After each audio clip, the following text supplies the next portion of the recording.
Trump ఇచ్చిన deadline లోపు Iran గనక యూఎస్‌తో డీల్‌కి రాకపోతే జస్ట్ 4 గంటల్లోనే ఇరాన్‌ని కంప్లీట్ ఫినిష్ చేసేస్తాం అని చెప్పి డొనాల్డ్ ట్రంప్ ఒక వార్నింగ్ ఇచ్చారు కదా! ఇతను వార్నింగ్‌లు ఇవ్వడం మళ్ళీ వెనక్కెళ్ళడం కామనే కదా! దీని గురించి మనం మాట్లాడుకున్నాం కూడా. సో, ఈ డెడ్‌లైన్ ఏదైతే ఉందో అది ముగుస్తుందనగా జస్ట్ 2 అవర్స్ బిఫోర్ మళ్ళీ డొనాల్డ్ ట్రంపే వచ్చి పాకిస్తాన్ మధ్యలోని యూఎస్ అండ్ ఇరాన్‌తోని డిస్కషన్స్ జరిపిందని, సో ఇద్దరి మధ్యన కూడా ఒప్పందంకి తీసుకురావడానికి పాకిస్తాన్ చాలా ట్రై చేసింది. సో, దీంతో ప్రస్తుతానికి ఒక 2 వారాల పాటు ఇరాన్ పైన ఎటువంటి అటాక్స్ కూడా చేయమని చెప్పి Donald Trump cease fire announce చేస్తూ ఒక ట్వీట్ చేశారు. అండ్ ఇరాన్ దగ్గర నుంచి కూడా అటువంటి స్టేట్మెంట్స్ వచ్చాయి. సో దీని తర్వాత ఇరాన్ యుఎస్ ముందు ఒక 10 పాయింట్స్ తోని ఒక ప్రపోజల్ అయితే పెట్టింది. నిజంగా ఆ 10 పాయింట్స్ ప్రపోజల్ కి యుఎస్ ఒప్పుకుంటుందా లేదా? ఈ సీజ్ ఫైర్ 2 వీక్స్ ఉన్నది కదా, దీంతో వార్ ఎండ్ అవ్వచ్చా? అండ్ ఒకవేళ వార్ ఎండ్ అవుతున్నట్లయితే ప్రెసెంట్ మార్కెట్ పరిస్థితి ఎలా ఉంటుంది? అండ్ అలాగే ఇప్పుడు ఎక్కడ ఇన్వెస్ట్ చేయాలి? Gold or markets are silver ఎక్కడ ఇన్వెస్ట్ చేస్తే బెటర్? వీటన్నిటి రిలేటెడ్ గా మార్కెట్ అనాలిసిస్ లో డీటెయిల్ గా మాట్లాడుకుందాం.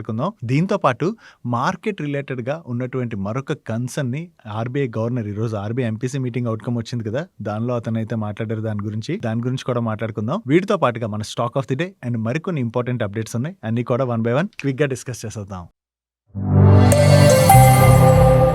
ముందుగా మార్కెట్ అప్డేట్ చూసినట్లయితే ఈ రోజు సెషన్లో సెన్సెక్స్ 2946 పాయింట్స్ పెరిగి 77,562 పాయింట్స్ కి క్లోజ్ అయినట్లయితే నిఫ్టీ 873 పాయింట్స్ పెరిగి 23,997 పాయింట్స్ కి క్లోజ్ అయింది. అండ్ ఈ రోజు సెషన్లో మిడ్ క్యాప్ ఇండెక్స్ 3.97% పెరిగినట్లయితే స్మాల్ క్యాప్ ఇండెక్స్ 3.88% పెరిగింది. అండ్ బ్యాంక్ నిఫ్టీ 5.67% పెరిగింది. ట్రంప్ విధించినటువంటి డెడ్ లైన్ ముగియడానికి జస్ట్ 2 అవర్స్ బిఫోర్ ట్రంప్ దగ్గర నుంచి వచ్చినటువంటి ఇక్కడ కనపడుతున్న ట్వీట్ ఉంది చూడండి, దాంతోనే ఈ రోజు సెషన్ లో మార్కెట్ లో ఇంత పాజిటివ్ మూమెంట్ అయితే కనపడింది. సింపుల్ గా మాట్లాడుకోవాలంటే ఇతను 2 వీక్స్ సీజ్ ఫైర్ అయితే అనౌన్స్ చేశారు. ఈవెన్ ఇరాన్ కూడా 2 వీక్స్ సీజ్ ఫైర్ అనౌన్స్ చేస్తే ఇరాన్ ఏం చెప్తుందంటే మా పైన ఎటువంటి అటాక్స్ ఈ 2 వీక్స్ లో చేయకపోతే మేము కూడా తిరిగి చేయమని ఇరాన్ అయితే చెప్తుంది. ట్రంప్ షేర్ చేస్తున్న దాని ప్రకారం ఏంటంటే ఇరాన్ ఒక 10 పాయింట్స్ ప్రపోజల్ తోనైతే ముందుకొచ్చింది. దీన్ని రిలేటెడ్ గా మేము ఇద్దరం 2 కంట్రీస్ కూడా డిస్కషన్స్ చేసుకుంటాం. ఈ లోపు స్ట్రైట్ ఆఫ్ హార్మోస్ పాయింట్ ఉన్నది కదా, ఈ స్ట్రైట్ ఆఫ్ హార్మోస్ పాయింట్ ని ఇరాన్ కంప్లీట్ గా ఓపెన్ చేస్తుంది. సో దాంతో ఈ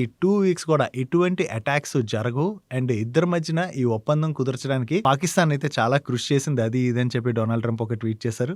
యాక్చువల్లీ ఈ ట్వీట్ గురించి మాట్లాడుకుందాం. యాక్చువల్లీ ఇతని దగ్గర నుంచి వచ్చినటువంటి ట్వీట్ తో మార్కెట్ అయితే పాజిటివ్ గా రియాక్ట్ అయింది. కానీ మీరు ఇక్కడ అబ్జర్వ్ చేశారనుకోండి, డొనాల్డ్ ట్రంప్ ఇప్పుడు అంటే ఇరాన్ ని కంప్లీట్ గా నాశనం చేసేస్తాం, 4 అవర్స్ డెడ్ లైన్ అది ఇదని చెప్పి కంటిన్యూస్ గా మాట్లాడుతున్నటువంటి డొనాల్డ్ ట్రంప్ వెనక్కి తగ్గాలంటే అతను ఈగో ఒప్పుకుంటుందా? అతనంతట అతనే వచ్చి నేను ఈ వార్ ని ఆపేస్తున్నాను, 2 వీక్స్ సీజ్ ఫైర్ అనౌన్స్ చేస్తున్నాను, ఈ 10 పాయింట్ ప్రపోజల్ ని కన్సిడర్ చేస్తానని చెప్పారనుకోండి, అప్పుడు ఆబ్వియస్ గా యుఎస్ ఈ వార్ లోనే ఒక రకంగా ఓడిపోయినట్టే అవుతుంది కదా. కంప్లీట్ గా ఇరాన్ చేతిలో యుఎస్ ఓడిపోయినట్టు కాదు, కానీ ఇరాన్ ని ఏమీ చేయలేక యుఎస్ వెనక్కి తగ్గిందని చెప్పి ప్రతి ఒక్కళ్ళు అనుకుంటారు కదా. సో అలా అనుకోకుండా ఉండాలంటే అక్కడ మధ్యలో ఎవరో ఒకళ్ళు బలిపశు అంటూ ఉండాలి కదా. సో దానిలో భాగంగానే పాకిస్తాన్ ముందుకు తీసుకొచ్చినట్టుగా క్లియర్ గా కనబడుతుంది. ఎందుకంటే ఈ వార్ ముగుస్తుందని చెప్పి డొనాల్డ్ ట్రంప్ దగ్గర నుంచి ఈ ట్వీట్ వచ్చింది ఆ సీజ్ ఫైర్ రిలేటెడ్ గా. దాని తర్వాత పాకిస్తాన్ ప్రైమ్ మినిస్టర్ దగ్గర నుంచి కూడా ఒక ట్వీట్ వచ్చింది. ఆ ట్వీట్ మీరు అబ్జర్వ్ చేశారనుకోండి, actually Pakistan prime minister first ఒక ట్వీట్ చేసి డిలీట్ చేసేసారు. ఆ ట్వీట్ లో ఏముందంటే అతనికి ఎవరో ఒక డ్రాఫ్ట్ మెసేజ్ పంపించారు. కంప్లీట్ గా ఏం ట్వీట్ చేయాలి వార్ రిలేటెడ్ గా అని చెప్పి ఒక డ్రాఫ్ట్ మెసేజ్ పంపిస్తే అతను దాన్ని జస్ట్ ఎడిట్ కూడా చేసుకోకుండా అలాగే ట్వీట్ చేసేసారు. సో అలా ట్వీట్ చేసేసిన తర్వాత అందరూ దాన్ని చూసేస్తారు కదా. చూసిన తర్వాత ప్రపంచానికి ఇది అర్థమైపోద్దని చెప్పి ఆ ట్వీట్ ని డిలీట్ చేసుకుని మళ్ళీ ఎడిట్ చేసినటువంటి ట్వీట్ ని అయితే అతను పోస్ట్ చేయడం జరిగింది. దీంతో సోషల్ మీడియాలో దీని రిలేటెడ్ గా భయంకరంగా తిరుగుతుంది. అంటే యుఎస్ తన ఈగో అంటే వెనక్కి వెళ్తే ఆ ఈగో సాటిస్ఫై అవ్వదు కదా, దాంతో పాకిస్తాన్ మధ్యలోకి తీసుకొచ్చి పాకిస్తాన్ ఈ విధంగా చేస్తుంది. అండ్ పాకిస్తాన్ కంప్లీట్ గా యుఎస్ఏ డైరెక్ట్ చేస్తుంది. ఆ మెసేజ్ కూడా యుఎస్ఏ వాళ్ళకి టైప్ చేసి పంపించి ఉండొచ్చు. దాన్ని ఎడిట్ చేసుకోవడం మర్చిపోయి పాకిస్తాన్ ప్రైమ్ మినిస్టర్ ఇలా పోస్ట్ చేశారని చెప్పి న్యూస్ అయితే తిరుగుతుంది. ఏదైనా అవునండి, బట్ యాజ్ ఆఫ్ నో మనం చూసినట్లయితే వార్ కొంత అంటే ఒక 2 వీక్స్ అయితే వార్ ఆగుతుంది కదా. సో దాంతో ఏంటంటే straight of Hormuz point open అయ్యి ఓవరాల్ గా ఈ స్ట్రైట్ ఆఫ్ హార్మోస్ నుంచి క్రూడ్ అండ్ గ్యాస్ సప్లైస్ తిరిగి స్టార్ట్ అవుతాయి. కాబట్టి గ్లోబల్లీ ఈ కన్సర్న్స్ కొంత తగ్గుతాయి. దాంతోనే క్రూడ్ ప్రైస్లు వెంటనే పడ్డాయి. దానివల్ల ఈక్విటీ మార్కెట్స్ కూడా పాజిటివ్ గా రియాక్ట్ అయ్యాయి. ఇక్కడ వార్ కంప్లీట్ గా ఎండ్ అవుతుందా అంటే మనం కొన్ని ఇంపార్టెంట్ థింగ్స్ మాట్లాడుకోవాలి. ఈ వార్ ఎండ్ చేయాలంటే ఇరాన్ ఒక 10 పాయింట్స్ తో ప్రపోజల్ పంపించింది కదా.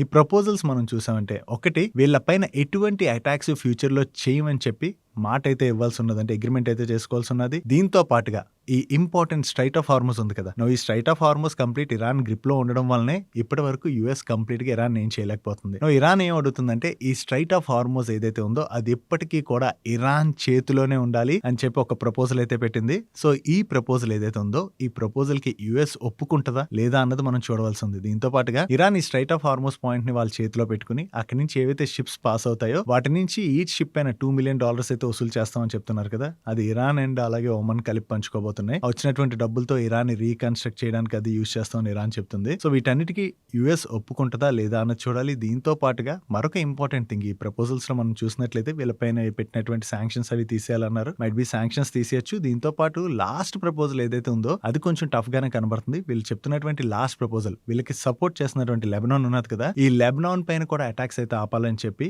ఇరాన్ అడుగుతుంది. దీనికి యుఎస్ ఒప్పుకోవచ్చు కానీ ఇజ్రాయెల్ అయితే ఒప్పుకోకపోవచ్చు. ఎందుకంటే ఇజ్రాయెల్ కి లెబనాన్ తో ఎప్పటి నుంచో ప్రాబ్లం. సో దాంతో లెబనాన్ పైన ఇజ్రాయెల్ దాడులు అయితే కంటిన్యూ చేస్తుంది. ఈవెన్ ఈ సీజ్ ఫైర్ అనౌన్స్ చేసిన తర్వాత కూడా ఇజ్రాయెల్ లెబనాన్ పైన అటాక్స్ అన్నవి కంటిన్యూ చేస్తుంది. ఫ్యూచర్ లోని ఇజ్రాయెల్ లెబనాన్ పైన అటాక్స్ చేయకుండా వెనక్కి తగ్గుతామని ఒప్పుకుంటుందా లేదా అన్నది బిగ్ క్వశ్చన్ మార్క్. సో ఈ ప్రపోజల్స్ రిలేటెడ్ గా ఇప్పుడు డిస్కషన్స్ అయితే జరుగుతాయి. ఫ్రైడే నుంచి పాకిస్తాన్ లోని 2 కంట్రీస్ మధ్యన డిస్కషన్స్ అయితే స్టార్ట్ అవబోతున్నాయి. సో ఈ డిస్కషన్స్ జరిగిన తర్వాత కంప్లీట్ ప్రపోజల్స్ కి యుఎస్ ఒప్పుకుంటుందా లేదా చూడాలి. ఈవెన్ యుఎస్ కూడా ఇరాన్ ముందు కొన్ని ప్రపోజల్స్ పెట్టింది. ఆ ప్రపోజల్స్ కి ఇరాన్ ఒప్పుకుంటుందా లేదా చూడాలి. ఒకవేళ ఈ ప్రపోజల్స్ విషయంలో ఏ ఒక్క కంట్రీ వెనక్కి తగ్గినా కూడా మళ్ళీ మిడిల్ ఈస్ట్ లోని టెన్షన్స్ పెరగచ్చు. మళ్ళీ టెన్షన్స్ పెరిగితే మనకి మార్కెట్స్ లో ప్రెషర్ కనపడేటువంటి అవకాశం ఉంది. సో అందుకని గ్లోబల్ మార్కెట్స్ అన్నిటికీ కూడా ఈ 15 days ఏదైతే ఉందో ఈ పీరియడ్ చాలా ఇంపార్టెంట్. ఈ 15 days పీరియడ్ లోని నిజంగా ఒప్పందం కనుక జరిగిపోయింది అనుకోండి ఇరాన్ అండ్ యుఎస్ మధ్యన, అది గ్లోబల్ ఎకానమీస్ కి మనం బిగ్ రిలీఫ్ గానే చూడొచ్చు. సో ఈ కంట్రీస్ మధ్యన ఒప్పందం అయితే జరగాలనే అందరం కూడా కోరుకుందాం. బట్ యాజ్ ఆఫ్ నో చూసినట్లయితే కొన్ని ప్రపోజల్స్ రిలేటెడ్ గా టఫ్ గా కనబడుతుంది. బట్ నెగోషియేషన్స్ జరిగినప్పుడు కొన్ని ప్రపోజల్స్ రిలేటెడ్ గా వాళ్ళు వెనక్కి తగ్గచ్చు, కొన్ని ప్రపోజల్స్ రిలేటెడ్ గా వీళ్ళు వెనక్కి తగ్గచ్చు. ఫైనల్ ఏం జరుగుతుంది అన్నది మనకి ఒక 10 days లోని తెలిసేటువంటి అవకాశం ఉంది. ఓవరాల్ గా 15 days టైం ఉంది కదా, 10 days లో కొంతవరకు తెలిసేటువంటి అవకాశం ఉంది. ప్రీవియస్ గా కూడా డిస్కషన్స్ జరిగాయి కానీ అవి పాజిటివ్ గా ముందుకు వెళ్ళకపోవడంతోనే ఈ వార్ అయితే జరిగింది. ఈసారైనా అట్లీస్ట్ పాజిటివ్ గా ముందుకు వెళ్ళాలని కోరుకుందాం. ఇప్పుడు మార్కెట్స్ లో అయితే రికవరీ కనబడుతుంది కదా. ఈ న్యూస్ వచ్చిన తర్వాత ఈ రోజు ఓవరాల్ గా మార్కెట్ అయితే పాజిటివ్ గా రియాక్ట్ అయింది కదా. ఈవెన్ మార్కెట్ అనే కాదు, గోల్డ్ లోని పాజిటివ్ మూమెంటం చూసాం, సిల్వర్ లో కూడా పాజిటివ్ రియాక్షన్ చూసాం. సో ఒకవేళ వార్ ఎండ్ అయిపోయి ఇప్పుడు ఇన్వెస్ట్ చేయాలంటే ఎక్కడ ఇన్వెస్ట్ చేయడం బెటర్ అంటే సింపుల్ థింగ్, మనం ఒకటి అబ్జర్వ్ చేసాం అనుకోండి, లాస్ట్ ఈ వార్ స్టార్ట్ అయిన వల్ల మార్కెట్ లో కరెక్షన్ చూసాం. కానీ వార్ కన్నా ముందు వేరియస్ ఇష్యూస్ తోని లాస్ట్ 2 years నుంచి మన ఇండియన్ ఈక్విటీస్ లోనైతే చాలా ప్రెషర్ కనపడింది. లాస్ట్ 2 years నుంచి మార్కెట్స్ పెద్దగా రిటర్న్స్ ఇవ్వలేదు. ఇన్ఫాక్ట్ నెగిటివ్ రిటర్న్స్ డెలివర్ చేశాయి. సో దాంతో ప్రెసెంట్ చూసినట్లయితే గోల్డ్ అండ్ సిల్వర్ తో మనం కంపేర్ చేసాం అనుకోండి, మన ఈక్విటీ మార్కెట్స్ చాలా బెటర్ వాల్యుయేషన్స్ లో ట్రేడ్ అవుతున్నాయి. That even global equity markets తో కంపేర్ చేసినా కూడా మన ఇండియన్ ఈక్విటీ మార్కెట్స్ అయితే చాలా బెటర్ వాల్యుయేషన్స్ లోనే ఉన్నాయి. ఈవెన్ చాలా క్వాలిటీ కంపెనీస్ ఇప్పుడు మంచి వాల్యుయేషన్స్ లో ట్రేడ్ అవుతున్నాయి. కాబట్టి వారు ముగిసి ఎకానమీస్ లోని రికవరీ కనపడినట్లయితే డెఫినెట్ గా మన ఈక్విటీ మార్కెట్స్ అయితే మంచి రిటర్న్స్ డెలివర్ చేసేటువంటి అవకాశం ఉంది. కాబట్టి ఎవరైనా ఇన్వెస్ట్ చేయాలనుకున్నట్లయితే this is the best time to invest in equities. And equities తర్వాత మనం ఆలోచించాలంటే గోల్డ్ అండ్ సిల్వర్ రిలేటెడ్ కూడా మాట్లాడుకుందాం. ఫస్ట్ థింగ్ గోల్డ్ రిలేటెడ్ మాట్లాడుకుందాం. లాస్ట్ 2 years నుంచి మనం సినారియో చూసాం అనుకోండి, that is different. Central banks కొనడం వీటన్నిటితో గోల్డ్ ప్రైస్ అయితే బాగానే పెరిగింది. సో ఇప్పుడు గోల్డ్ లో ఇన్వెస్ట్ చేయొచ్చా అంటే ఎవరికైతే గోల్డ్ లో అసలు అలొకేషన్ ఉండదో వాళ్ళైతే వాళ్ళ పోర్ట్ఫోలియోలోని గోల్డ్ లో ఇన్వెస్ట్మెంట్ చేయడం ద్వారా కొంత డైవర్సిఫికేషన్ అయితే తీసుకోవచ్చు. అలా అని చెప్పి గోల్డ్ ఎక్కడి నుంచి లాస్ట్ 2 years లో ఇచ్చినటువంటి రిటర్న్స్ వేస్తుందా అంటే ఆ రేంజ్ లో ర్యాలీ అవ్వకపోవచ్చు, కానీ లాంగ్ టర్మ్ లోని గోల్డ్ లోన్ అయితే డీసెంట్ రిటర్న్స్ రావచ్చు. బట్ సిల్వర్ విషయంకి వచ్చేసరికి మనం ప్రీవియస్ ఈవెన్ సిల్వర్ ర్యాలీ అవుతున్న టైంలో కూడా క్లియర్ గా మాట్లాడుకున్నాం కదా, silver is most volatile metal. That last 1 year లో సిల్వర్ భయంకరంగా పెరిగిపోయింది. ఈవెన్ ఈ కరెక్షన్ తర్వాత మనం చూసినా కూడా సిల్వర్ ప్రైస్ పెరగాల్సిన దానికన్నా కూడా చాలా ఎక్కువగా పెరిగిపోయింది. సో ఇంత హై ప్రైస్ లో ఉన్నది కాబట్టి సిల్వర్ లో ఇన్వెస్ట్ చేయడం స్టిల్ ఒక రిస్కే. ఎందుకంటే సిల్వర్ పెరిగినప్పుడు ఎలా పెరుగుతుందో కరెక్ట్ అయినప్పుడు కూడా అలాగే కరెక్ట్ అవుతుంది. కాబట్టి సిల్వర్ కన్నా కూడా గోల్డ్ లో ఇన్వెస్ట్ చేయడం అన్నది మనం బెటర్ ఆప్షన్ కింద చూడొచ్చు. ఇది ఓవరాల్ గా equities and gold and silver related మనం మాట్లాడుకోవాలంటే. దీంతో పాటుగా వార్ ఎండ్ అయిపోయినా కూడా మన ఈక్విటీ మార్కెట్స్ అండ్ అలాగే ఎకానమీ రిలేటెడ్ గా అయితే ఒక కన్సర్న్ కనబడుతుంది. ఈరోజు మన ఆర్బీఐ ఎంపీసీ మీటింగ్ జరిగింది కదా, monetary policy committee meeting outcome వచ్చింది కదా.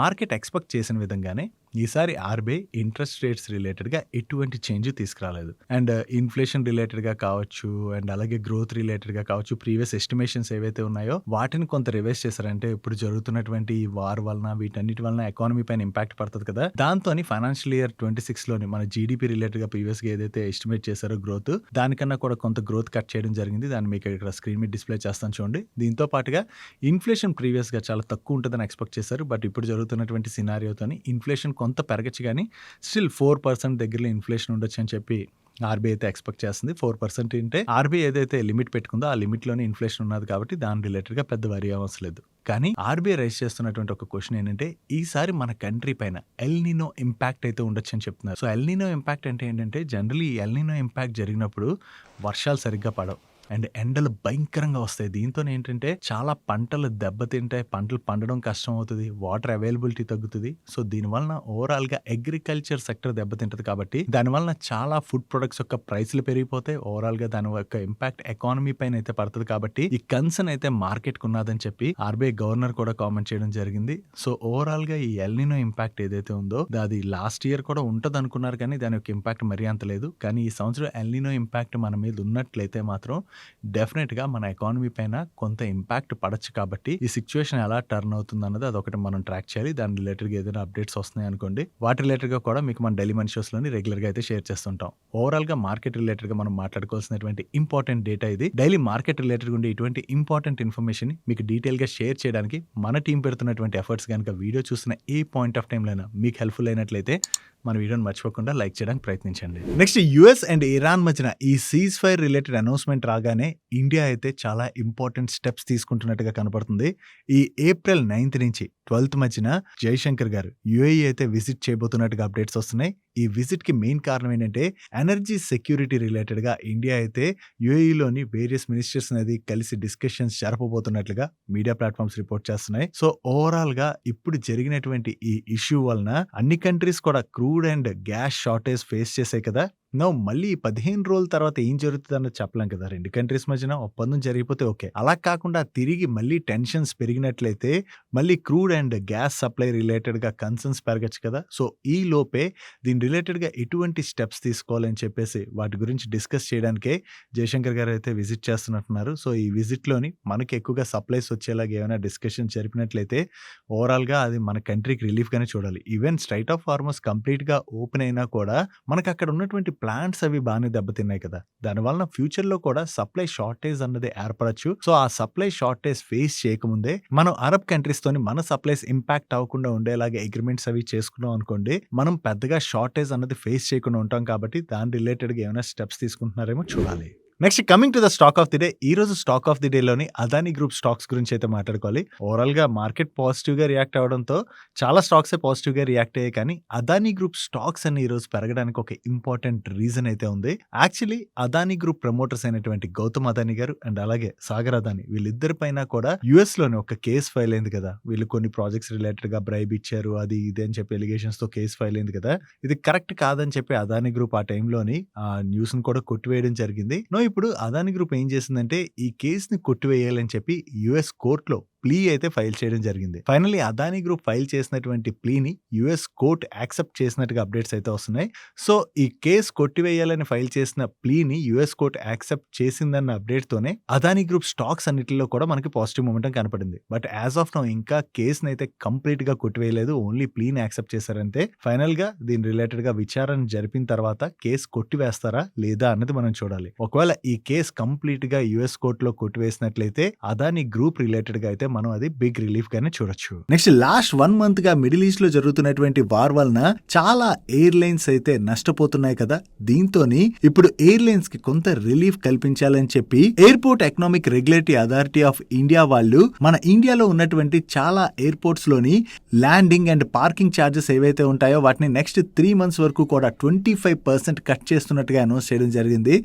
ఎరా తీసుకున్నటువంటి ఈ డిసిషన్ వలన ఈ టైంలోని ఇది ఎయిర్లైన్ కంపెనీస్ లైక్ ఇండిగో కావచ్చు, స్పైస్ జెట్ కావచ్చు, air India and remaining airlines ఏవైతే ఉన్నాయో వాటన్నిటికీ కూడా మనం బిగ్ రిలీఫ్ గానే చూడొచ్చు. నెక్స్ట్ సెబీ దగ్గర నుంచి నిన్న నైట్ ఒక ఇంపార్టెంట్ అనౌన్స్మెంట్ అయితే వచ్చింది. యాక్చువల్లీ ఈ ఏప్రిల్ 1st కల్లా కంపెనీస్ అన్ని కూడా ఆ కంపెనీలోని మినిమం పబ్లిక్ షేర్ హోల్డింగ్ ని 25% కి అయితే తీసుకురావాల్సి ఉన్నది. బట్ ఇప్పుడు మిడిల్ ఈస్ట్ లో జరుగుతున్నటువంటి ఈ ఇష్యూ వలన ఏవైనా కంపెనీస్ వాళ్ళ కంపెనీలోని స్టేక్ ని సెల్ చేసి మినిమం పబ్లిక్ షేర్ హోల్డింగ్ ని 25% కి తీసుకురావాలంటే అది టఫ్ అవుతుంది కదా. దట్టు ఈక్విటీ మార్కెట్స్ ఇంత వాలటైల్ గా మూవ్ అవుతున్నటువంటి టైంలోని ఒకవేళ ప్రమోట్ మోటార్స్ ఇటువంటి స్టెప్ తీసుకుంటే ఫర్దర్ గా కూడా స్టాక్ లో ప్రెషర్ కనపడేటువంటి అవకాశం ఉండడంతో మోస్ట్ ఆఫ్ ది కంపెనీ సెబీని అయితే ఈ టైం ని ఎక్స్టెండ్ చేయాలని చెప్పి రిక్వెస్ట్ చేయడం జరిగింది. దీంతో సెబీ ఇప్పుడు 1 టైం రిలాక్సేషన్ కల్పిస్తున్నట్టుగా, దీనిలో భాగంగా ఈ రూల్ ని ఏప్రిల్ 1 నుంచి సెప్టెంబర్ 30th వరకు ఎక్స్టెండ్ చేస్తున్నట్టుగా అనౌన్స్ చేయడం జరిగింది. ఒక రకంగా సెప్టెంబర్ 30th వరకు దీన్ని ఎక్స్టెండ్ చేసింది కాబట్టి సెబీ చాలా కంపెనీస్ కి ఇది బిగ్ రిలీఫ్ కానుంది. నెక్స్ట్ బ్లూ స్టార్ వాళ్ళు వాళ్ళకి చెందినటువంటి కొన్ని మోడల్స్ పైన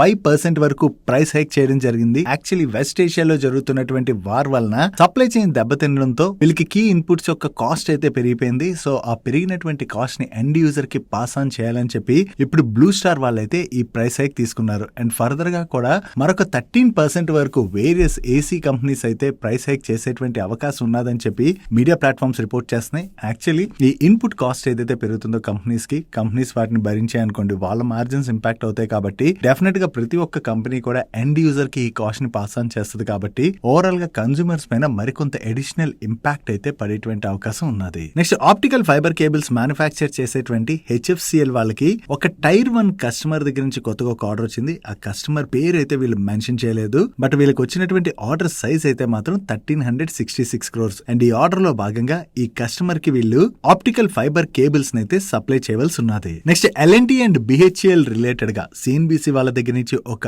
ఇంపార్టెంట్ అప్డేట్ అయితే వస్తుంది. వీళ్ళకి తెలిసినటువంటి ఇండస్ట్రీ సోర్సెస్ ప్రకారం L&T వాళ్ళు టోటల్ గా 22,500 crores వర్త్ కాంట్రాక్ట్స్ రిలేటెడ్ గా L1 బిడ్డర్ గా సెలెక్ట్ అయినట్టుగా వీళ్ళు షేర్ చేస్తున్నారు. దీనిలో ఒకటి ఛత్తీస్గఢ్ లోని NTPC Lara super thermal power project related గా కాంట్రాక్ట్ అని, మరొకటి జార్ఖండ్ లోని DVC-CIL Chandrapura thermal power station related గా వచ్చినటువంటి ఆర్డర్ అని చెప్పి వీళ్ళు షేర్ చేస్తున్నారు. అండ్ L&T తో పాటుగా BHEL వాళ్ళకి కూడా 10,300 crores వర్త్ కాంట్రాక్ట్స్ రిలేటెడ్ గా L1 బిడ్డర్ గా సెలెక్ట్ అయ్యారని, వీళ్ళు వినైనటువంటి ఈ contract Odisha Genco thermal power station expansion project అని చెప్పి వీళ్ళు షేర్ చేస్తున్నారు. బట్ ఇప్పటి వరకు L&T దగ్గర నుంచి కానీ BHEL దగ్గర నుంచి కానీ దీని రిలేటెడ్ గా ఎటువంటి అఫీషియల్ అనౌన్స్మెంట్ కూడా రాలేదు. చూడాలి వాళ్ళ దగ్గర నుంచి ఏదైనా అనౌన్స్మెంట్ వస్తుందేమో. నెక్స్ట్ హుండై మోటార్స్ వాళ్ళు ఈ మే మంత్ నుంచి కూడా వీళ్ళకి చెందినటువంటి అక్రాస్ మోడల్ కార్స్ పైన 1% వరకు ప్రైస్ హైక్ చేయడానికి ప్లాన్ చేస్తున్నట్టుగా వీళ్ళు ఎక్స్చేంజెస్ కి అప్డేట్ చేస్తున్నారు. యాక్చువల్లీ ఇన్పుట్ కాస్ట్ ఏదైతే పెరుగుతున్నదో దాన్ని ఎండ్ యూజర్ కి పాస్ ఆన్ చేయడం కోసం అని చెప్పి వేరియస్ OEMs కంటిన్యూస్ గా ప్రైస్ హైక్ అయితే చేస్తున్నాయి. దీనిలో భాగంగానే ఇప్పుడు హుండై వాళ్ళు కూడా ఈ డిసిషన్ తీసుకున్నట్టుగా మనం అర్థం చేసుకోవచ్చు. నెక్స్ట్ బిర్లా ఎస్టేట్స్ వాళ్ళు గుర్గావ్ లోని బిర్లా అరికా phase 2 ప్రాజెక్ట్ ఏదైతే లాంచ్ చేశారో, ఈ ప్రాజెక్ట్ లోని లాంచ్ చేసిన 1 month లోనే 156 రెసిడెన్షియల్ యూనిట్స్ లోని 150 యూనిట్స్ అయితే వీళ్ళు సేల్ చేసేసినట్లుగా ఓవరాల్ గా 1,600 crores వర్త్ బుకింగ్స్ అయితే జరిగాయని చెప్పి వీళ్ళు ఎక్స్చేంజెస్ కి అప్డేట్ చేయడం జరిగింది. వీళ్ళు కొత్తగా లాంచ్ చేసినటువంటి ఈ ప్రాజెక్ట్ కి కస్టమర్స్ దగ్గర నుంచి ఇంత మంచి రెస్పాన్స్ వచ్చి సేల్స్ బాగా జరిగాయి. కాబట్టి ఇది ఆదిత్య బిర్లా రియల్ ఎస్టేట్ వాళ్ళ రిలేటెడ్ గా మనం పాజిటివ్ గా చూడొచ్చు. Next diamond studded jewellery manufacture అయినటువంటి రెనైసెన్స్ గ్లోబల్ లిమిటెడ్ వాళ్ళు ఈ Q4 లోని ఓవరాల్ గా 123 crores వర్త్ డెట్ ని అయితే వీళ్ళు రెడ్యూస్ చేసుకున్నట్టుగా, దీని ద్వారా వీళ్ళ బ్యాలెన్స్ షీట్ ని ఫర్దర్ గా స్ట్రెంథెన్ చేసుకుంటున్నట్టుగా వీళ్ళు ఎక్స్చేంజెస్ కి అప్డేట్ చేస్తున్నారు.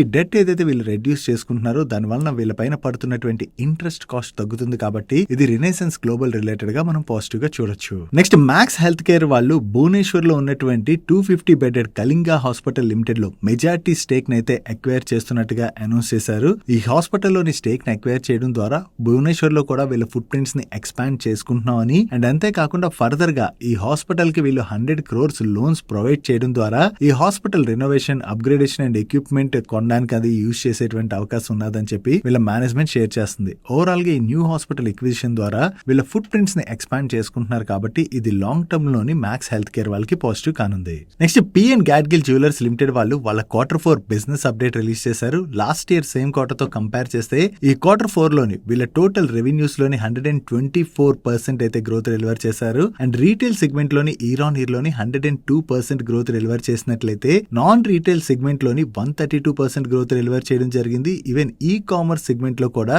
ఇయర్ ఆన్ ఇయర్ లో 67% గ్రోత్ డెలివర్ చేశారు. ఓవరాల్ గా ఈ క్వార్టర్ లో వీళ్ళ బిజినెస్ లో డీసెంట్ గ్రోత్ డెలివర్ చేయడంతో ఈ రోజు సెషన్ లో స్టాక్ అయితే పాజిటివ్ గా రియాక్ట్ అయింది. That's it for today's daily మనిషి. ఈ రోజు డైలీ మనిషిలో మేము షేర్ చేసిన ఇన్ఫర్మేషన్ మీకు హెల్ప్ఫుల్ అయినట్లయితే మన వీడియోని లైక్ చేస్తూ ఛానల్ సబ్స్క్రైబ్ చేసుకోవడం మర్చిపోకండి. నేను చంద్రశేఖర్ పత్రి మరొక ఇంట్రెస్టింగ్ వీడియోతో కలుద్దాం. Good night.